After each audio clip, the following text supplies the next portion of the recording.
বন্ধুরা, আমার এই শসা গাছ দেখতে পাচ্ছ কত সুন্দর হয়েছে এবং কত বড় বড় হয়েছে। দেখে মনে হচ্ছে শসা 3 থেকে 4 বার গাছ থেকে তোলা হয়ে গিয়েছে, কিন্তু না, মাত্র একবারই তুলেছি, তাও আবার আজকে। এবং শসা উঠেছে মাত্র 5 থেকে 6 কেজি। কিন্তু এত বড় বড় শসা গাছে এই যে ফলন কম, তার কারণ কি? এই বিষয়ে আজকের ভিডিওর আলোচনা। এবং তার আগে তোমাদের দেখাই ফলন কিরকম ধরেছে। বন্ধুরা, এখানে দেখতে পাচ্ছ শসা গাছগুলো কত ঘন দেয়া হয়েছিল এবং ডালপালাও কত ছেড়েছে, কিন্তু শসা দেখো, এখানে দুটো শাখায় পুরুষ ফুল ফুটে আছে, কিন্তু কোনো শসার জালি কিন্তু এখানে দেখা যাচ্ছে না। আবার এখানে শসার জালি দেখা যাচ্ছে, তবে খুবই কম, এবং পুরুষ ফুলের সংখ্যাটা এখানে বেশি দেখা যাচ্ছে।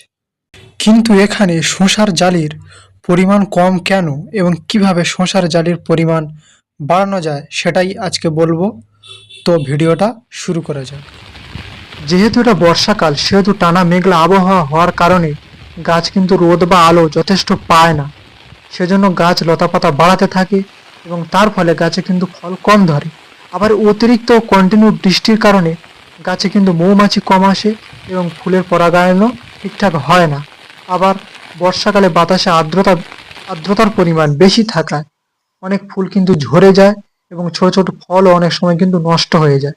এবং তাছাড়াও রোগ ও পোকামাকড়ের আক্রমণ তো আছেই, যেমন পাউডারি মিলডিউ, ডাউনি মিলডিউ এবং সাদামাছি ও থ্রিপসের আক্রমণে তো পাতা কুঁকড়ে যাওয়া, ভাইরাস ছড়ানো, এগুলোর কারণেও তো ফলন অনেকটা কমে যায়। তবে যাই হোক, এগুলো হচ্ছে প্রাকৃতিক কারণ, কিন্তু আমরা সঠিক পরিচর্যার মাধ্যমেও কিন্তু ফলন বাড়াতে পারি। যেমন কীটনাশক প্রয়োগ করে সাদামাছি ও থ্রিপস কন্ট্রোল করতে পারি, যাতে পাতা কোঁকড়ানো ও ভাইরাসটা বেশি যাতে ছড়াতে না পারে।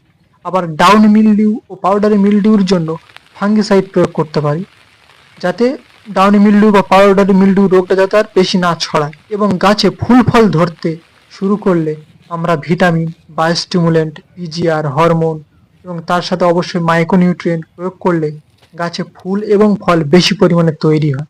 কিন্তু এবছরে এত পরিমাণে কন্টিনিউ বৃষ্টি হচ্ছে যে আমি গাছে ভালোভাবে কোনো ভিটামিন, পিজিআর, মাইক্রোনিউট্রিয়েন্ট, কীটনাশক, ফাঙ্গিসাইড কিছুই প্রয়োগ করতে পারছি না। এমনিতেও সকালে বিকেলে ওয়েদার সবসময় মেঘলা হয়ে আছে, তারপরেও একটু সময় বুঝে স্প্রে করতে যাচ্ছি, তার আধা ঘন্টা বা 1 ঘন্টার মধ্যে আবার বৃষ্টি শুরু হয়ে যাচ্ছে।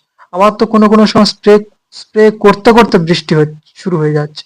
তো যেটা আমি স্প্রে করছি সেটা কিন্তু গাছকে শুষে নিতেও কিন্তু সময় দিচ্ছে না। এবং অতিরিক্ত বৃষ্টির জন্য মাটিতে যা সার দেওয়া ছিল সেগুলো সব তো ধুয়ে চলে গিয়েছে, এবং দ্বিতীয়বারে যে সার দিয়ে গোড়াটা বেঁধে দেবো সেটারও সুযোগ নেই, কারণ মাটি তো শুকাচ্ছে না, মাটি ভিজে ভিজে আছে। শেষ পর্যন্ত ভিজে মাটিতে সার দিয়ে খুব কষ্টে গোড়া বেঁধে দিতে হয়েছে, কারণ গাছে ফল ফুল ধরার সময় ঠিকঠাক ভাবে সার না দিলে তো গাছে তো ফল এমনিতেই আসবে না। সেজন্য খুব কষ্টে গাছে গোড়াটাকে বেঁধে দিয়েছি।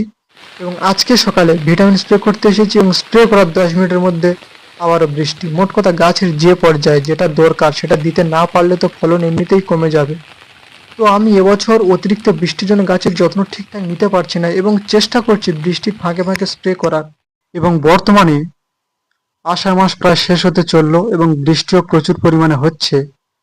এবং তোমাদের এলাকায় কি পরিমাণে বৃষ্টি হচ্ছে এবং তোমরাও কি ঠিকঠাক স্প্রে করতে পারছো কিনা বৃষ্টির ফাঁকে ফাঁকে, সেটা কমেন্ট করে জানাও। এবং ভিডিও যদি ভালো লাগে তো অবশ্যই লাইক, কমেন্ট অ্যান্ড সাবস্ক্রাইব করে দিও। তো আজকের ভিডিও এই পর্যন্তই।